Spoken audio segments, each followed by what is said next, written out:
इसी क्रम में माननीय डीजीपी महोदय और माननीय डीआईजी महोदय का लगातार निर्देश रहता है कि सभी प्रकार के अपराध, विशेष रूप से जघन्य अपराधों का तत्काल अनावरण होना है। साथियों, हम सबको पता है विगत दिनों लगभग 3 हफ्ते पूर्व दिनांक 4 और 5 की रात को एक हैरतन और बहुत ही जघन्य और बहुत ही दिल दहलाने वाले एक वारदात को अंजाम दिया गया था। हमारा पवित्र भारामल धाम है, जो जनकैया थाने क्षेत्रांतर्गत भारामल धाम पड़ता है, जो उस भारामल मंदिर में जो जंगल के अंदर जो कम से कम 8-10 किलोमीटर रोड हेड से दूर जाके एक भारामल धाम पड़ता है, जो भारामल जंगल में सुराई रेंज में सुराई रेंज के अंदर भारामल जंगल पड़ता है। भारामल जंगल के अंदर भारामल मंदिर पड़ता है। उस मंदिर में 4 और 5 की रात्रि को जो 2 हत्याएं हुई है, जहां पर वहां पर निवास करने वाले हमारा महंत है, महंत हरिगिरी जी, और उनके एक चेला जो रूप सिंह, जो रूपा बोलते हैं, इन दोनों की बहुत बर्बरता से मार के, डंडों से पीट के हत्या हुआ था। और वहां पे बारामल धाम में जो 2 गुल्लक रखे थे, एक मेन बाबा के पास जो शिव मंदिर में शिवलिंग के पास, और दूसरा हमारा कुटिया पे, वो दोनों धुनी पे, तो दोनों गुल्लक तोड़ी गई थी और पैसे भी ले गए थे। तो बहुत ही हैरतन वारदात था, ये बहुत संगीन वारदात था। तो साथियों, मैं बता दूं, ये बहुत इंपॉर्टेंट अपराध था हमारे लिए। आज इस घटना का 3 हफ्ते के बाद हमारी एक बहुत बड़ी टीम को, जो जनपद स्तर के हैं और अलग अलग जनपद से भी आए हैं, विभिन्न बहुत टैलेंटेड लड़के आए हैं जो इस टीम में शामिल हुए, इन सभी टीम को आज सफलतापूर्वक अनावरण हो रहा है। हमारा ये पुलिस टीम को इतने 3 हफ्ते से जो हम दिन रात नींद और सभी चीज को छोड़ के लगातार अलग अलग जनपदों में काम कर रहे थे, आज इस पूरे एफर्ट्स का एक सफलतापूर्वक अनावरण के दौरान एक अच्छी रिजल्ट मिली है, वो एक मुकाम पर पहुंचा है। साथियों, घटना के बारे में पुनः मैं बताता हूँ। बारामल जंगल में 4 और 5 को जो वारदात हुई थी, तो वो बड़ा दिल दहलाने वाले वारदात था। 2 हत्याएं हुई थी और उसके बाद तत्काल हम काम करते हुए उसी दिन 11 अपराध संख्या 11/24 धारा 302, 307 बनाम अज्ञात हमने पंजीकृत कर दिया था। तो बहुत संगीन अपराध था। घटनास्थल में घटना को लेके पूरा खटीमा और जनकैया की थाना क्षेत्र में सभी लोगों को, जनमानस को बहुत संवेदनशील हो गया था और बहुत चिंतित थे।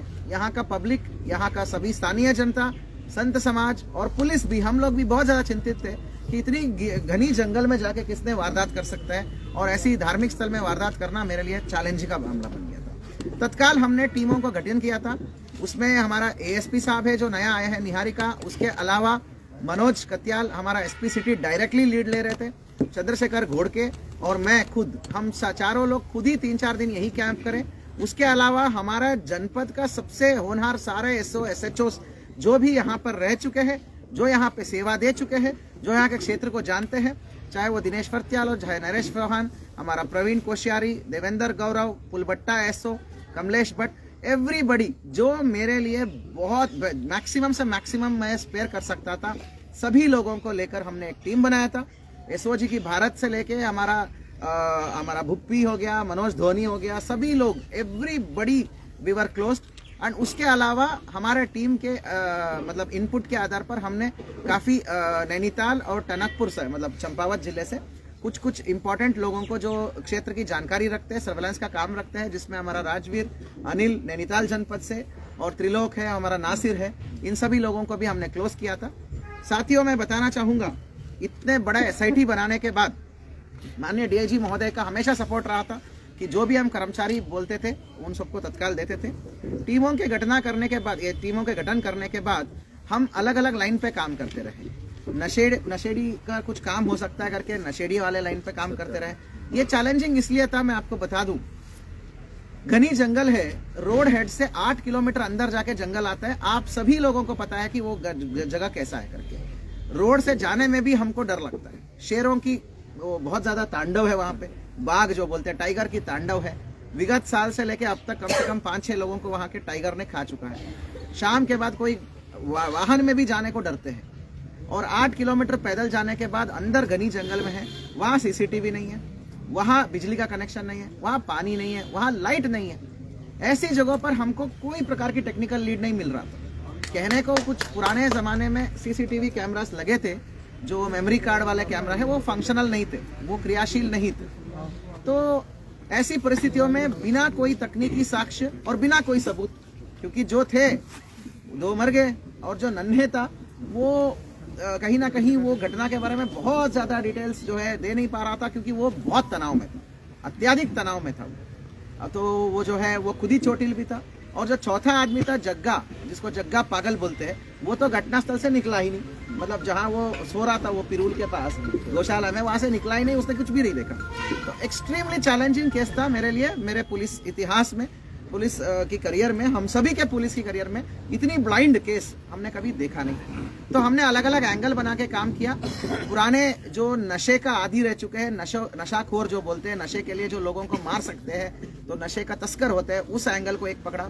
और आसपास की सभी जनपदों में जो लुटेरे होते हैं, लूटपाट और मर्डर करते हैं, उससे एक एंगल पकड़ा। फिर जघन्य अपराध जो करने वाले जो अपराधियों का सत्यापन, उसके लिए एक एंगल पकड़ा। सीसीटीवी जो आसपास के जो क्षेत्रों में सीसीटीवी लगे हैं, उसके लिए विभिन्न टीमें लगी। कुल मिलाकर मैं बता दूं साथियों, लगभग इस घटना में 1200 से भी अधिक लोगों से पूछताछ किया गया है। मैं तारीफ करना चाहता हूं खटीमा जनकैया के लोगों का, क्षेत्र की जनमानस का। इन्होंने कई दिन से हमारा जो पुलिस की जो हमारा जो ओवरऑल प्रक्रिया रहता है उसमें बढ़ चढ़ के हिस्सा लिया और हमें सहयोग किया हर प्रकार तरीके से। आप लोगों के लिए बहुत बड़ी हैट्स ऑफ है, बहुत बड़ी सैल्यूट है मेरी तरफ से, बहुत बड़ी सैल्यूट है हमारे टीम की तरफ से कि आप 1200 लोगों की हमने पूछताछ किया। बहुत आपके लिए सैल्यूट है। पहले तो 1200 लोगों से पूछताछ किया, लगभग 1000 से भी ज्यादा, आप यकीन नहीं मानोगे, पीलीभीत, बरेली, शाहजहांपुर, हरिद्वार और बिजनौर और अपना संभल, मुजफ्फरनगर, मतलब आप सेंट्रल यूपी की हर डिस्ट्रिक्ट में हमारी टीमें गई है और सक्रिय अपराधियों की हमने छानबीन करा है, सत्यापन करा है, उनकी तकनीकी डेटा को मैच किया है और वो कहाँ मूवमेंट करे हैं 4 और 5 तारीख को। 1000 से भी ज्यादा खूनकार अपराधी जो होते हैं ना, मतलब संगीन अपराधियों को हमने सत्यापन करके तस्दीक की कार्रवाई करी। उसके अलावा इस इलाके में खटीमा, जनकैया, पीलीभीत, बरेली और शाहजहांपुर के आसपास की 1500 से भी अधिक सीसीटीवी कैमरा हमने खंगाला है। इसी बीच तकनीकी टीम में भी हमारा काम कर रहे थे। तो मैं आपको बता दूं साथियों, इसी को बोलते हैं सत्य, मतलब परेशान हो सकता है लेकिन पराजित नहीं। इतना बड़ी टीम इतनी शिद्दत से काम कर रहे हैं तो भगवान का आशीर्वाद भी जरूरी है। आपको मैं बता दूं, हमारे 2 टेक्निकल टीम के लड़के द्वारा बहुत अच्छी लीड्स उठा के ला गई। सडनली हमको एक अच्छा लीड मिल गया विगत 4-5 दिन पहले कि जो बाबा जी है, बाबा जी की कब्जे से काफी जो उनके व्यक्तिगत सामान भी लेके चले गए थे। बाबा जी का फोन है, बाबा जी एक छोटा सा इंटरनेट का डोंगल चलाते थे, तो वो ये डोंगल वो कभी कभी नेटवर्क तो पकड़ता नहीं था, कभी पकड़ देता था, बोलते उस समय के लिए वो डोंगल वो रखते थे। तो कहीं ना कहीं वो डोंगल चल गया और उसके वजह से काफी सारे तकनीकी साक्ष्य खुल गए। उन तकनीकी साक्ष्यों का हम पीछा करते हुए हमारे विभिन्न टीमों ने तो उस तकनीकी साक्ष्यों का पीछा करते हुए 2 अभियुक्तों के पास पहुंच गए। वो है कालीचरण और रामपाल और पवन। तो उसके बाद उनके निशानदेही में पूरी घटना खुल गई और है कालीचरण को भी हमने पकड़ लिया, जो जिस पर तत्काल अलग अलग पुलिस टीमों द्वारा उपरोक्त अभियुक्तों को 27/1/2024 को रात्रि को हमने गिरफ्तार किया। अभियुक्त गणों ने तत्काल हमारे को पूरा विस्तृत पूछताछ में उन्होंने घटना का स्वीकार किया। अब मैं बताता हूँ ये क्या हुआ करके। उनके कब्जा से निशानदेही में 12 मल धाम से लूटे गए रुपये, बाबा का इंटरनेट का डोंगल, बाबा हरिगिरी का बैग, शॉल और विभिन्न पहचान पत्र। और उसके अलावा जो मंदिर में चढ़ावे में ना लोग खाली पैसे नहीं डालते, खाली मन्नत पत्र भी डालते हैं। आप लोगों ने भी डाला होगा मन्नत पत्र, आप लोगों की अर्जियां भी हमने बरामद कराया है। इन्हें लोग इकट्ठे लेके चले गए थे और अपने पास केवल पैसे ही रखे, बाकी चीजें एक जगह डंप करे थे। वो सारी चीजें इन्होंने जाके जंगल में दिखा दिया, यही आसपास में ही दिखा दिया उन्होंने। तो वो सारी चीजें वहीं पड़ा हुआ था, अंडर वीडियोग्राफी हमने उसको बरामद किया। अब मैं आपको घटना की पूरी कहानी बताता हूँ। ये जो 3 लोग हैं, कालीचरण, पवन और आपका उगाड़ बाबा, क्या बोलते हैं उसको, रामपाल, ओगड़ बाबा। ये रामपाल और कालीचरण है एक्चुअली में भाई, सगे भाई है। कालीचरण कोई और नहीं है साथियों, कालीचरण 12 मल धाम में 5 साल सेवादार रहा है। कई साल पहले सोहनगिरी करके एक बाबा हुआ करता था, बाबा भी नहीं वो मतलब अभी संत बना नहीं थे, बस वो सेवादार की तरफ, बाबा की तरफ बढ़ रहे थे। सोहनगिरी, आप यहाँ के सभी लोगों को पता होगा, सोहनगिरी को सांप ने काट के, सांप से सोहनगिरी की मृत्यु हो गई। उनका बेटा चूका चौकी के सामने वहाँ पे चाय का टपरी चलाता है, ये बात सबको पता है। वो नहीं था सोहनगिरी, सोहन। तो उसके बाद हाँ, वो कालीचरण यहाँ 5 साल सेवादार रह चुका।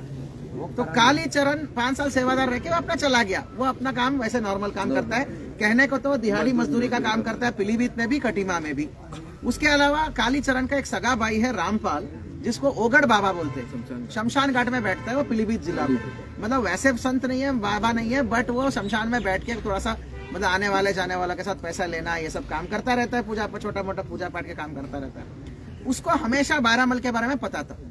25, 26, 27 को जो 3 दिन आपका भंडारा चला, उस भंडारे के दौरान रामपाल भी आया है यहाँ पे और आपका कालीचरण भी आया है। दोनों तीनों दिन यहाँ रहे, भंडारे का है, छोटा मोटा सेवा टाइप नाटक किया।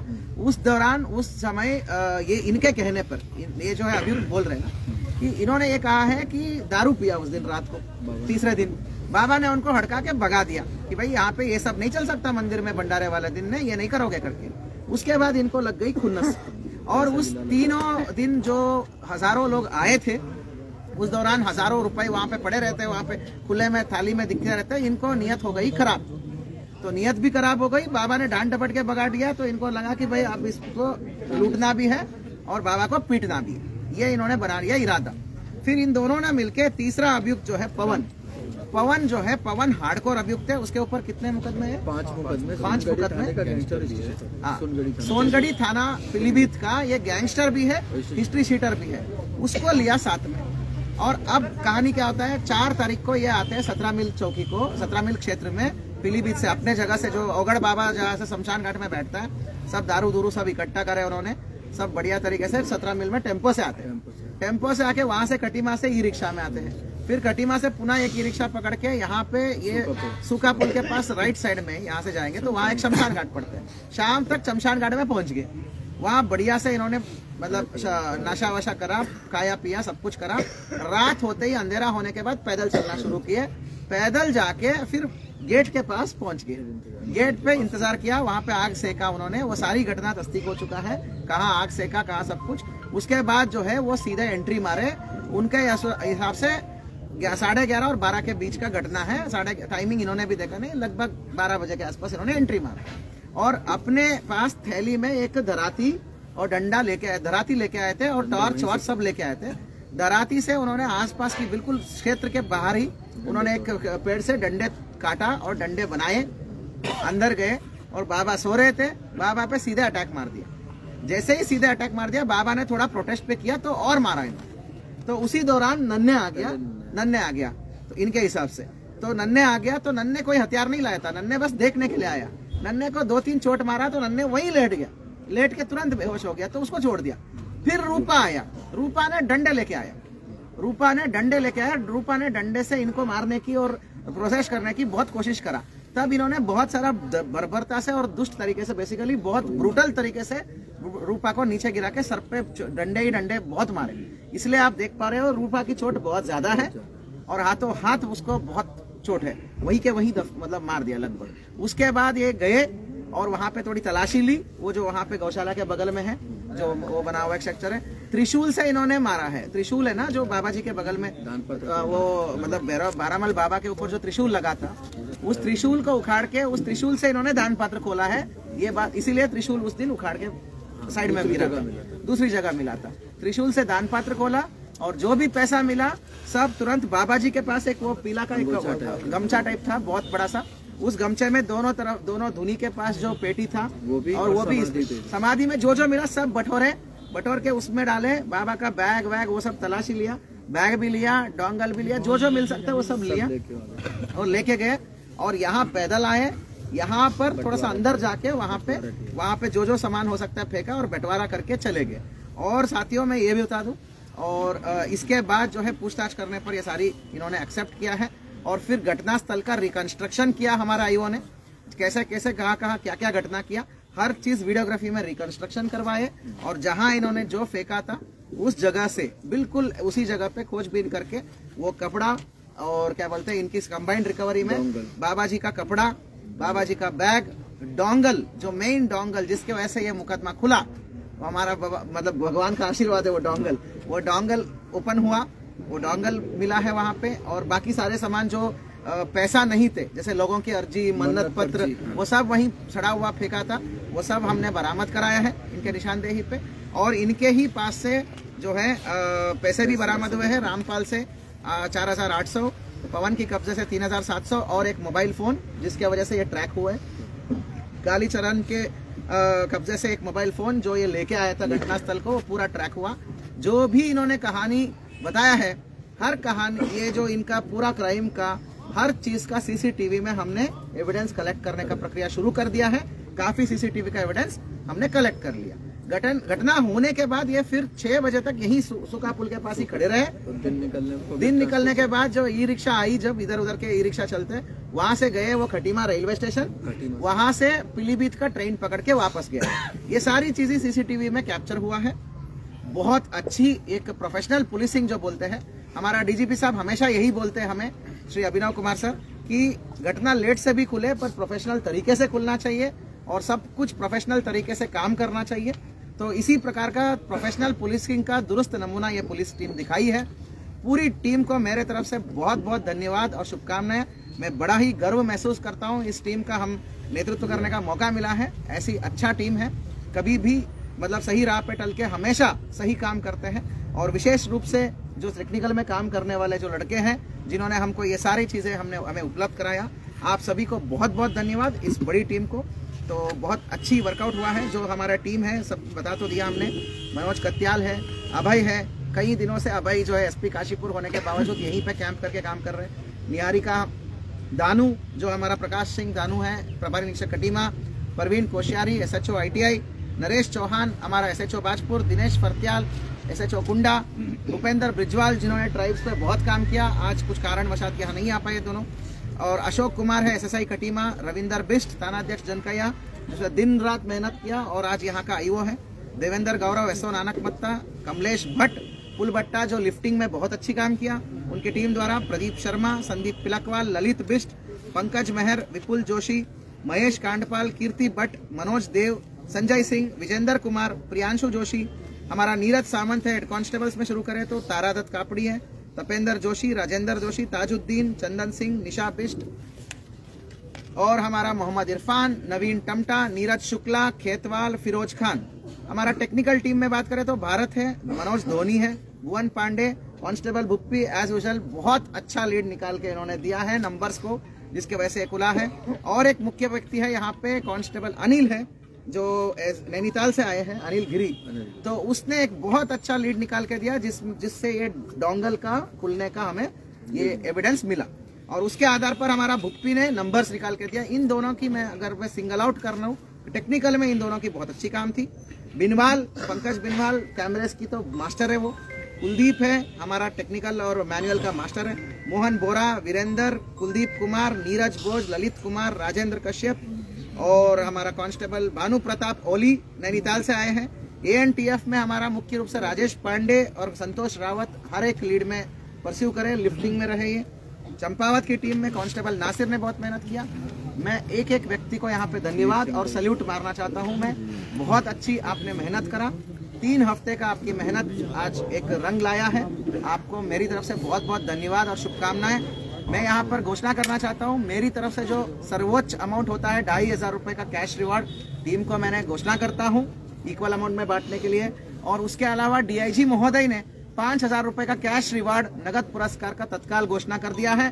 DGP महोदय ने भी इस अनावरण के लिए कैश रिवार्ड का घोषणा किया है। कितना अमाउंट है वो बाद में क्लैरिफाई हो जाएगा। तो तीनों द्वारा DGP महोदय, DIG महोदय और मेरे द्वारा भी कैश रिवार्ड इस टीम को घोषणा करते हैं हम लोग। हम इनको टीम को रिवार्ड देंगे और आगे भी कोई और अवार्ड या रिवार्ड या पदक के लिए भेजना हो तो हम इस टीम में से ही भेजेंगे। ब्लाइंड केस को सफलतापूर्वक पहली बार अनावरण हुआ है, तो इसके लिए एक बार जोरदार तालियां सभी को। अब उनको लेके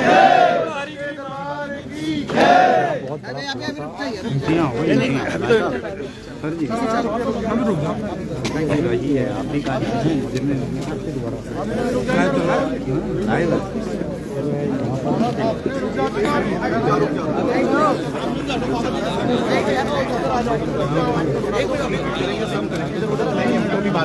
रुक जाओ, है थोड़ा सा जगह छोड़ दीजिए, जगह छोड़ दीजिए आप।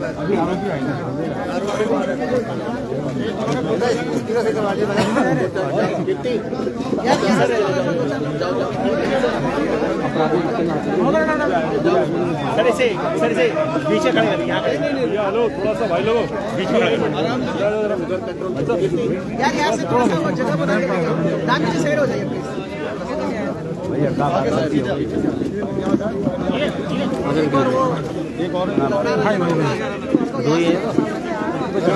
अरे अनीस भाई बैग देख रहे हैं यार, बैग अनीस भाई सामने सर जाइए सर,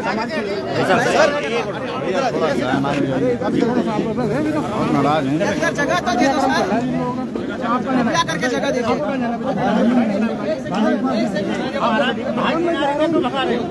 आप शायद मैं जाइए वहाँ पे,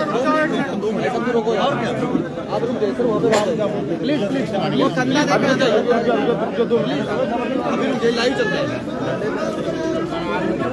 महत्वपूर्ण नहीं कर सकते आप लोग पीछे रहिए, हाँ अंदर ही पीछे आ जाओ, आ जाइए 1 मिनट भाई साहब, 1 मिनट आ जाइए। इनको यहाँ नीचे बढ़ा देते ना यार। क्या क्या है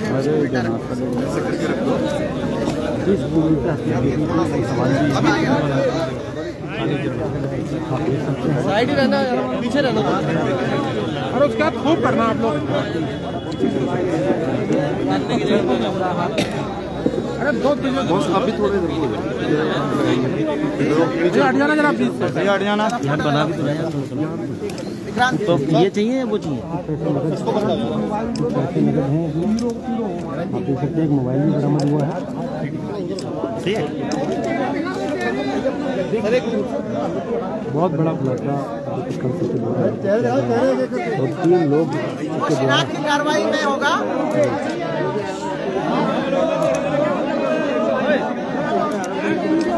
बहुत बड़ा खुलासा।